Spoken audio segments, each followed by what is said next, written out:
Varicose veins కి సరైన చికిత్స కోసం సంప్రదించండి ఎవిస్ హాస్పిటల్. మధుర మధుర బింబే మంజులం మందహాసే శిశిరమృతవాక్యే శీతలం దృష్టిపాతే విపులమరుణ నేత్రే విస్తృతం వేణునాదే మరకతమణి నీలం బాలమాలోకయేను. భాగవత కథాసుతకి స్వాగతం. బలరామకృష్ణులు ఇద్దరూ పెద్దవాళ్ళు అవుతున్నారు. ఋతువులు గడుస్తున్నాయి, నెలలు గడుస్తున్నాయి, సంవత్సరాలు గడుస్తున్నాయి, మెల్లిగా పెద్దవాళ్ళు అవుతున్నారు. అయితే ఆ సంవత్సరం వీళ్ళు కొంత పెద్దవాళ్ళు అయిన తర్వాత పిల్లలు చూడ్డానికి పెద్దవాళ్ళుగా మగపిల్లల లక్షణం, చిన్నపిల్లల లక్షణం పోయి మగపిల్లల లక్షణం కనపడేంత ఎత్తుగా కనిపిస్తున్నారట. ఆ కాలంలో మార్గశిర మాసంలో గోపకన్యలు నెల రోజుల పాటు కాత్యాయని వ్రతం చేసుకుంటారు. ఇప్పుడు మనం చేస్తున్నదే తిరుప్పావై కూడా కాత్యాయని వ్రతం లాంటిదే. కృష్ణుని భర్తగా కావాలని ఆండాళ్ తల్లి చేసిన కాత్యాయని వ్రతమే. ఆమె ఈ గోపికలు చేసిన కాత్యాయని వ్రతాన్నే అనుసరించిందని చెప్పబడింది. అయితే వీళ్ళు ఏం చేసేవాళ్ళు, ప్రతిరోజు ఉదయానికే సూర్యోదయానికి ముందే నిద్రలేచి ఒకళ్ళనొకడు పేర్లతో పిలుచుకునేవాళ్ళు. లేచావా, ఇంకా వెళ్దాం వెళ్దాం రా అని పాటలు పాడుతూ ఇంకా నిద్రపోతున్న స్నేహితురాళ్లను మేల్కొలుపుతూ బయలుదేరుతారు. తర్వాత ఒకళ్ళ చేతులు ఒకళ్ళు పట్టుకుని పాటలు పాడుకుంటూ యమునా తీరానికి వెళ్తారు. అక్కడ స్నానం చేసి ఇసుక మట్టి కలిపి కాత్యాయని దేవి విగ్రహాన్ని తయారు చేస్తారు. ఆ విగ్రహానికి పూలమాలలు వేసి గంధ పుష్పాక్షతలతోనూ లేత చిగుళ్లతోనూ పూజలు చేసి తర్వాత పళ్ళు నైవేద్యం పెడతారు. పూజ చేసేటప్పుడు అందరిది ఒకటే జపమాట, మొత్తం చేసే వాళ్ళందరిది. ఏమంటున్నారు, తల్లి కాత్యాయని, నువ్వు సమస్త శుభాలకి నిలయమైన దానివి, మానవులు దాటడం శక్యం కాని మహామాయవి, మహాయోగివి, సర్వేశ్వరివి. ఒకటే జపం, ఈ పూజ, ఇది ధ్యానం. అక్కడి నుంచి అందరి మనసులోనూ ఒకటే కోరికట. అదేమిటి, నీకు మరల మరల నమస్కరిస్తాను తల్లి, నందగోపుడి కుమారుడైన కృష్ణుడు నాకు భర్త అయ్యేలాగా అనుగ్రహించు. ఉన్న గోపికలందరూ కృష్ణుడే భర్తగా కావాలని కోరుకుంటున్నారు. అది కూడా వీళ్ళు కోరేది ఒక్కావిడ్నే, అమ్మవారినే ఈ కోరిక కోరుతున్నారు. ఇలా ప్రార్థిస్తూ గోపకన్యలు శ్రద్ధాభక్తులతోటి కాత్యాయని వ్రతం ఆచరించారు. ఇంకొక 4-5 రోజుల్లో నెల రోజుల వ్రతం పూర్తవబోతోంది. అంటే ధనుర్మాసం చివరికి వచ్చేసిందనమాట.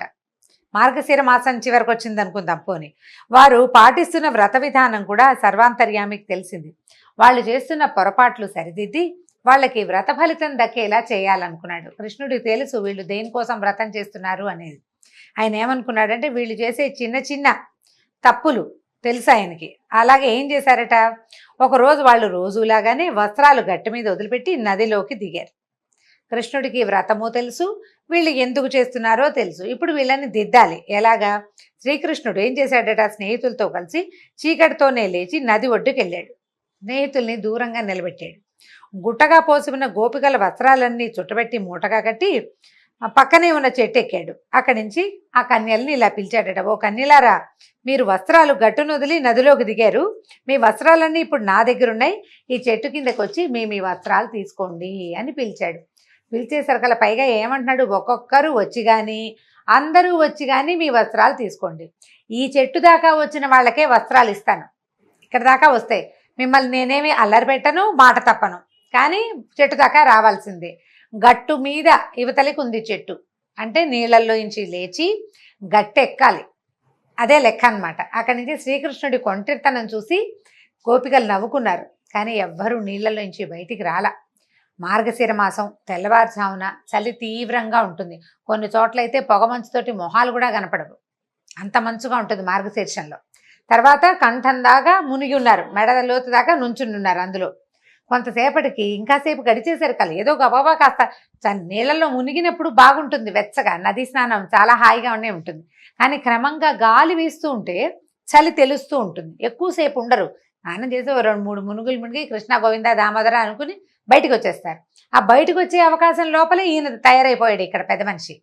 అక్కడి నుంచి ఏమన్నారు, అందరూ ఆలోచించుకుని ఓ పక్కన చల్లేసేస్తుందని, నాయన కృష్ణ, నీ తండ్రి నందగోపుడు మన గోకులానికి రాజు, బాధ్యత గలవాడు, 10 మంది నమస్కరించే పూజ్యుడు, అతని కొడుకువైన నీకు ఈ ప్రవర్తన పనికిరాదు, నువ్వు ఇలా చేయకూడదు. మేము దేవతా పూజ కోసం నదిలోకి దిగాం, స్నానం చేసి పూజ చేసుకోవాలి, మరి చలికి వణికిపోతున్నాం, మా వస్త్రాలు మాకు ఇచ్చి అంటే గట్టు మీద పెట్టి నువ్వు వెళ్ళిపో, మేము తర్వాత వస్త్రాలు ధరించి పూజ చేసుకోవాలని చెప్పారు. చెప్పేసరికి అలా పైగా ఇంకా అంటున్నారు, మేము నీ దాసీలో, నువ్వు ఎలా చెప్తే అలా చేస్తాం, వస్త్రాలు మాత్రం ఇచ్చేయి ముందు, మరి రాజుగారి అబ్బాయికి రాజ్యంలో ఉన్న వాళ్ళందరూ దాసులే, ఎంతో కొంత, బాగా కాకపోతే కొంత అయినాను. కాబట్టి నువ్వు ముందు వస్త్రాలు అక్కడ పెట్టు, నువ్వు ఏది చెప్తే అది చేస్తాం, బట్టలు మాత్రం ఇచ్చేసేయమన్నారు. కృష్ణుడు పట్టిన పట్టు వదలలేదు. వదలక ఏమన్నాడంటే, నేను అసత్యం చెప్పను, మీరు అసత్యం చెప్పద్దు.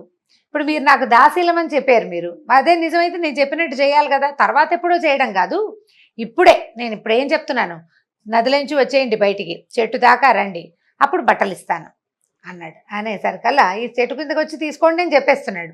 ఈ కన్యలు చేసేది ఏమీ లేదు, ఎంతసేపో బతిమలాడారు, అడిగారు, బతిమలాడారు. ఏం బతిమలాడినా నవ్వుతాడు, మాట్లాడతాడు, కానీ ఒప్పుకోడు, అవతలకు వెళ్ళడు, ఆ బట్టలు వీళ్ళ వైపుకి పడేయడు. తను లేచి అక్కడి నుంచి వెళ్ళటం లేదు. ఇక బతిమాలి బతిమాలి, నీ మీ నాన్నకి చెప్తావు, మీ అమ్మకి చెప్తావు, అందరికీ చెప్పేస్తావు నీ సంగతి అన్నారు. అయినా సరే భయం లేదు అబ్బాయికి, కొంచెం కూడా భయపట్టలేదు, భయం లేదు. పైగా మీరు వస్తే ఇస్తానన్న పట్టుదల మీదే ఉండిపోయాడు. ఇక ఏమీ చెయ్యలేకపోయారు, బతిమాలి బతిమాలి. పైగా సూర్యోదయం అయితే మరీ కష్టం, అందరూ వచ్చేస్తారు, ఊళ్ళో జనం కూడాను. ఆ లోపల వచ్చి పూజ చేసుకోవాలి. సూర్యోదయం కాకుండా పూజకి మొదలు పెట్టాలి. సూర్యోదయం తర్వాత కూడా పూజ చేసుకోవచ్చు, మొదలెట్టాల్సింది సూర్యోదయం కాకముందు. ఇక ఎంతసేపు నీళ్ళల్లోనే ఉంటే ఈ వ్యవహారం ఎట్లా పోసుకుతుంది? సరే ఏం చేశారు, చేసేది ఏం లేక 2 చేతులతోటి సాధ్యమైనంత శరీరాన్ని కప్పుకుని నీళ్ళల్లో నుంచి బయటకు వచ్చారు. నీటిలో ఉన్నప్పుడు తెలియని చలి బయటకు వచ్చాక బాగా తెలుస్తుంది. తడి వంటి మీద గాలి తగిలేసరికి వణుకు పుట్టిపోతుంది, వణికిపోతున్నారు. కృష్ణుడు ఏమన్నాడంటే, మీరు దృఢ నిష్ఠతోటి కాత్యాయని వ్రతం చేస్తున్నారు, అయినా కూడా ఏం చేశారు, పుణ్యక్షేత్రం, నదీ తీరం పుణ్యక్షేత్రం, వివస్త్రలుగా నీళ్ళల్లోకి దిగారు. ఇది జలదేవతల పట్ల చాలా తీవ్రమైన అపచారం. దేవతలకి అపచారం, వివస్త్రలుగా స్నానం చేయకూడదు. ఇది ధర్మశాస్త్రం ప్రకారం కూడా ఒంటి మీద ఏదైనా నదీ స్నానము అవి చేసేటప్పుడు, మడుగులో దిగేటప్పుడు వస్త్రాలు లేకుండా దిగంబరులుగా ఎప్పుడూ నీళ్ళల్లోకి దిగకూడదు. స్త్రీలు కానీ పురుషులు కానీ ఒంటి మీద వస్త్రం ఉండాలి, దేవతలకి అపరాధం చేసినట్టు అవుతుంది. అప్పుడు ఏం చెప్పారు, ఆ దోషం పోవాలంటే మీరేం చేయాలి, 2 చేతులు జోడించి నెత్తి మీద పెట్టుకోండి, శిరస్సు మీద పైకి పెట్టాలి, గోవింద అన్నట్టు పెట్టాలన్నమాట. పైకి పెట్టి ఇక్కడికి వచ్చి శిరస్సు వంచి నమస్కరించి మీ వస్త్రాలు తీసుకోండి అన్నాడు. కన్యలు తాము చేసిన తప్పు తెలుసుకున్నారు, వాళ్ళకి అర్థమైంది తాము చేసింది పొరపాటు, ఇది చేయకూడని పనే. కాకపోతే ఏంటంటే ఈ చిన్నతనము, బాలప్రాయం అనకూడదు, కన్యప్రాయం అనుకోండి, ఆ వయసులో అడ్డు చెప్పేవాళ్ళు, ఎవరైనా చెప్పేవాళ్ళు లేకపోతే ఒక రకమైన ఇష్టారాజ్యపు ప్రవర్తన వస్తుంది. వీళ్ళు ఆ కాత్యాయని వ్రతం చేస్తే మీరు కోరిన భర్త లభిస్తాడు అన్న పెద్దల వాక్యాన్ని తీసుకుని నదీ స్నానం చేసి పూజ చేసుకోవాలి అనే వ్రత విధానాన్ని కూడా పెద్దవాళ్ళ దగ్గరే తెలుసుకుని చేయబోతున్నారు. చేసేది అదే కదా. కాకపోతే ఈ పెద్దలు చెప్పే మాటల్లో కొన్ని శుద్ధులు, కొన్ని సరైనవి, ఇది ముందు ఇది తర్వాత, కుడి ఎడమ, ఈ వివరం తెలుసుకోకుండా చేస్తే కనుక ప్రయోజనం లేదు, అపరాధాలకి గురవుతాం, అపరాధం అయిపోతుంది. ఇప్పుడు మనం కూడా చాలా చిన్న చిన్న పొరపాట్లు ఇలాంటివే చేస్తాం. దేవాలయానికి వెళ్ళాలని చాలా చక్కగా శ్రద్ధగా దేవాలయానికి వెళ్తారు, జుట్టు విరబోసుకుని వెళ్ళకూడదు, విరబోసుకుని వెళ్ళిపోతారు. ఏంటంటే ఇప్పుడు స్టైల్ అది, ఇప్పుడు మెథడ్ అది. ఇప్పుడు దేవాలయానికి వెళ్ళాలన్న పెద్దవాళ్ళ మాట ఎంత చక్కగా విన్నారో, ఆ రెండో మాట కూడా సరిగ్గా పవిత్రంగా జుట్టు కొసలు ముడి వేసుకోవాలి, లేదా చక్కగా జడేసుకోవాలి, వస్తువులు ఉండాలి, బోసి చేతులతోటి అట్లాగా బోసిగా మెడ అలంకారం లేకుండా దేవాలయాలకు వెళ్ళకూడదు. అలాంటివి పెద్దవాళ్ళు చెప్పినప్పుడు వీటన్నిటిని కూడా పాటిస్తేనే మనకి ఫలితం లభిస్తుంది. అలానాటి గోపికలకి కూడా పెద్దల మాట పూర్తిగా వినే లక్షణం ఉంది. ఇదంటే కొత్త ఏం కాదనమాట, అప్పుడు ఉంది, మన ముందు యుగంలో కూడా ఇలాంటి లక్షణాలు ఉన్నాయి. వివస్త్రలుగా నదిలోకి దిక్కకూడదని వాళ్ళకి తెలుసు. కాకపోతే ఏంటంటే తెల్లవారుజాము ఇక్కడ ఎవ్వరూ లేరు, నిర్జనంగా ఉంది, మనమే, ఏమవుతుంది, ఎవరు చూస్తారు అని. ఎవరు చూస్తారని కాదు, చెయ్యకూడని పని చెయ్యకూడదు అంతే. ఎవరైనా చూస్తారని చేయటం, చూడలేదని పర్వాలేదు కాబట్టి చేసేయటము చేయకూడదు. అట్లా ధర్మం ప్రకారం ఇది పనికిరాదు, ఇది శాస్త్ర విహితము, శాస్త్ర విరుద్ధము అని విషయాలు మనకు తెలిసినప్పుడు శాస్త్రరీత్యానే ఎవరికి తెలియదు కదా అని కానీ, ఎవరు చూడరు కదా అని కానీ మన ఇష్టం వచ్చినట్టుగా ఇష్టారాజ్యపు ప్రవర్తన చేయకూడదు.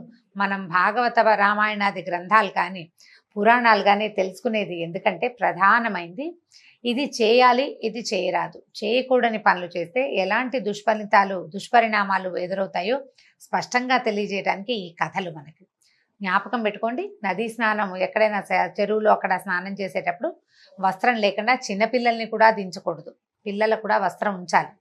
అయితే ఏం చెప్తున్నాడు, దండం పెట్టండి అన్నాడు. దండం పెట్టి నడుచుకుంటూ వచ్చి తీసుకోవాలి. అక్కడి నుంచి కన్యలు తాము చేసిన తప్పును తెలుసుకున్నారు. వెంటనే కృష్ణుడు చెప్పినట్లే అతనికి నమస్కరించి 2 చేతులు నెత్తి మీద పెట్టుకుని వచ్చి దిగంబరంగా కృష్ణుడి వద్దకి నడిచి వచ్చి తమ వస్త్రాలు తీసుకుని దోష విముక్తులయ్యారు. ఇక్కడ చెప్తున్నారు చూడండి, కృష్ణుడు తాము చేసిన తప్పుని దిద్దాడు కానీ తమని చులకం చేయడానికి కానీ ఆట పట్టించడానికి కానీ హేళన చేయటానికి కానీ లేకపోతే అడ్వాంటేజ్ తీసుకోవటానికి కానీ చేయలేదు. ఇది గోపికా వస్త్రాపహరణ పిల్ల ఆడవాళ్ళ బట్టలు దొంగిలించాడు అనేది ఒక ఎంత బ్యాడ్ సెంటెన్స్గా పరిణమించేస్తుందంటే అది అసలు అప్పటికి ఆయన వయసు 10-11 సంవత్సరాలే, పెద్దవాడు కాదు. అయితే ఈ పెద్దవాడు కాని పసిబాలుణ్ణి వీళ్ళు భర్తగా ఎందుకు కోరుకున్నారు అంటే వాళ్ళ మానసిక దౌర్బల్యం అది. ఆయన అప్పటికి చిన్నపిల్లాడే, 10-11 సంవత్సరాలు, కొంచెం ఎదిగిన 10 ఏళ్ల పిల్లాడు. వీళ్ళకి ఏమిటంటే అతన్ని చూడడం, ఆయన లీలలు, అతను కదులుతుంటే ఆయన భగవంతుడు అవటం వల్ల ఆయన యొక్క పసితనం తెలిసేది కాదు, పెద్దవాడుగానే అనిపించేవాళ్ళు. ఇంకా ఈ పిల్లాడు పెద్దయ్యాకే మాకు పతి కావాలని కోరుకున్నారు వాళ్ళు, అదే ధోరణి అనమాట. అయితే ఈ భావాలు గ్రహించి సర్వజ్ఞుడైన స్వామి ఇలా చెప్పాడట, మీ మనసులో ఏముందో నాకు తెలుసు, అది వేరే విధంగా పరిణమించకుండా భక్తిగా పరిణమించాలి.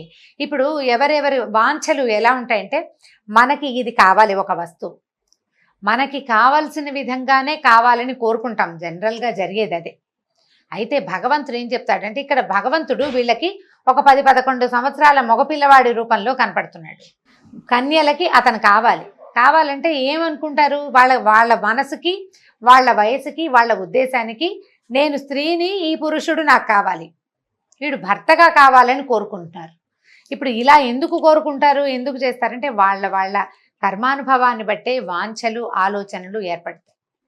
స్త్రీ సహజమైన వాంఛ ఏంటంటే ఒక 14-15 సంవత్సరాల పిల్ల, ఇప్పుడు ఈ కాలం అంటే కొంచెం పెద్దవాళ్ళు అయితే కానీ ఊహలు రావనుకోండి, అప్పుడైతే ఈ పిల్లలు పెద్దవాళ్ళు అయ్యారు అంటే వాళ్ళకి తమకు భర్తని ఎన్నుకునే ఆలోచనలోనే ఉండేవారు. భర్తని ఎన్నుకోవాల్సి వస్తే ఇంత అందమైన వాడు, కంజదళాయితాక్షుడైనటువంటి ఒక అందమైన పిల్లవాడు కనిపిస్తుంటే ఆడే నాకు కావాలని అనుకోవటం చాలా సహజమైన సంగతి.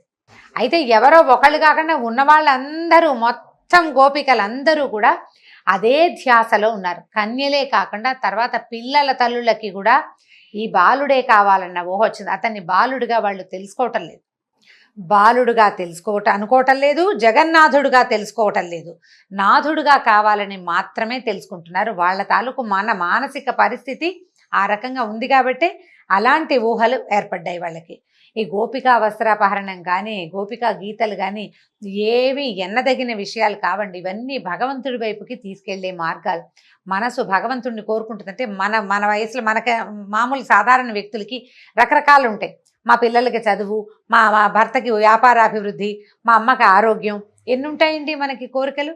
పిల్లలు చదువుకుని బుద్ధిమంతులై బ్రహ్మాండంగా ఉండి బాగా చదివేసుకుని బోల్డెన్ ర్యాంకులు వచ్చేసి, ఆ తర్వాత సీట్లు వచ్చి, ఆ పైన ఉద్యోగాలు వచ్చి, ఏ అమెరికావో ఆస్ట్రేలియావో వెళ్ళిపోయే అవకాశం వచ్చి, పిల్లలు బాగా సంపాదించుకుని ఎంత ఊహ చేస్తాం మనం కదా. అవన్నీ ఇస్తాడు ఆ దేవుడు, వరుసగా ఇస్తాడు. ఇప్పుడు మన వాంఛ ఏమిటి, మనకు తెలిసిన ఊహ నుంచి మనం ఆలోచిస్తాం. మనకు కూడా 1,00,000 ఉంటాయి, ఎన్నో కోరికలు ఉంటాయి భగవంతుడి మీద. మన కోరికలన్నీ లిస్టు చదివి చెప్పుకుంటాం. నువ్వు చదివినా చదవకపోయినా జరగాల్సింది జరక్క మాందు, ఎలాగూ జరుగుతుంది. ఇవాళ రోజున 5వ క్లాసులో ఉన్న పిల్లాడు 10 ఏళ్ల తర్వాత ఏ క్లాసులో ఉంటాడంటే లెక్క చెప్తాం, కానీ మనకు పరిస్థితి తెలీదు.